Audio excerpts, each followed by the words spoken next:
Are we ready? Can I proceed? Because we were actually waiting for a feedback from the rest of you. First, on my behalf and that of the UDA party and secretariat, I want to welcome you to the party. You will realize my business usually is not calling press conferences. We act more and have the various delivery of the UDA government and Kenya Kwanza speak for itself. But today, because of this continued choreography of fairly heartbreaking events, we felt it necessary to have this press conference and speak to some of the inherent issues facing us as a nation and give our position as a party, which is also, by extension, our position as a government. I'm joined here by all the directors of the UDA party, represented by Brian Mbugua, who is the Deputy Executive Director, Director Margaret, Director Sam, Director Mulo, Director Grace, Director Halake, Director Nathaniel, and Director Gilo, who is familiar to all of you. So this is our UDA statement on the violent protests, looting, and destruction of property of yesterday, Wednesday, 25th June 2025. The UDA party unequivocally affirms the constitutional rights of all Kenyans to assemble and to protest peacefully. These rights are enshrined in Chapter 4 of our Constitution, must be promoted and protected with utmost zeal and commitment.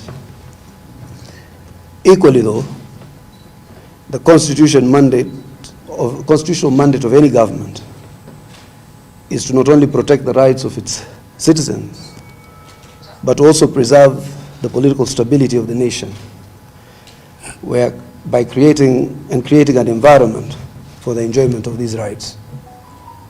Further, never and never can anyone purport to invoke rights provided for in the Constitution to attain unconstitutional objectives and provide a veil of cover, sanitizing criminality, including wanton destruction of property, looting, and a vivid affront towards attempting the collapse of the state and government and to precipitate a climate of anarchy. The violence resulting to the destruction of property, including public infrastructure, unabated looting, arson, and sadly rape, a new law in Kenya's protest history, guised as a human rights agenda through either innocent or conscious complicity of Kenya's human rights community, has irked my and our consciousness immensely. A continuous charade to mobilize mayhem and or provide cover for mayhem, quoted under the flavor of rights agitation, occasioning significant loss of lives and livelihoods, as witnessed yesterday and in the past, is no longer tenable. The government will assert its absolute duty to protect, to ensure that such carnage is never again witnessed under the guise of human rights or by the Gen Zs. This violence has been a culmination of prolonged, unchecked, deliberate and serial incitement, which some of you regard as freedom of expression, by individuals and part of the mainstream media through perverse narratives of shareholding, contesting the inclusion of all Kenyans of all extractions, no matter how inconsequential they might appear, into various spheres of our national life. the inclusion of all Kenyans to the exclusion of none, and a fair and equitable spread of development to all corners of 60 years ago. The national project of building a modern and inclusive Kenya by His Excellency Dr. William Samoei Ruto and Right Honorable Prime Minister Raila Odinga, together with Excellency Professor Kithure Kindiki and other courageous sons and daughters of the soil, to include Her Excellency Governor Mbarire, Honorable Kimani Ichung'wah, Honorable Eric Wamumbi, Honorable Betty Maina, among others, gallant Kenyans, is neither negotiable nor reversible.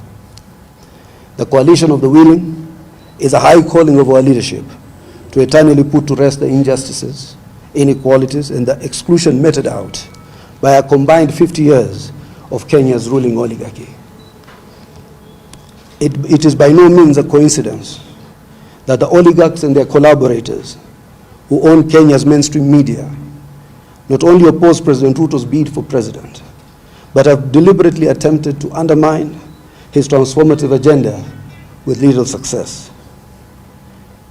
To further sabotage the national project, the oligarchs-owned media, with their collaborators, have continued to vilify Right Honorable Prime Minister Raila Odinga for closing ranks with President Ruto. They are fodder for survival, dominance, and continuity, preys on malice, hatred, and division, and a continued disenfranchisement of others to create a perpetual, let me repeat that. They are fodder for survival, dominance, and continuity, preys on malice, hatred, and division, and a continued disenfranchisement of others to create and perpetuate artificial minorities and an enduring class of the poor. While the media has a choice to undermine and sabotage the national project and vilify everything William Ruto, undermining the security of the state and the unity of the nation is a choice you don't have. We reiterate our call to exercise responsibility. We seek no favors, but urge responsibility, recognizing that the rights provided for do not exist in absolutism, and the ultimate duty to preserve the unity, security, and continuity of the nation rests with the state. Equally, no Kenyan or leader has a choice or latitude to incite others to destruction and disorder. Under the leadership of His Excellency President William Ruto, the state will remain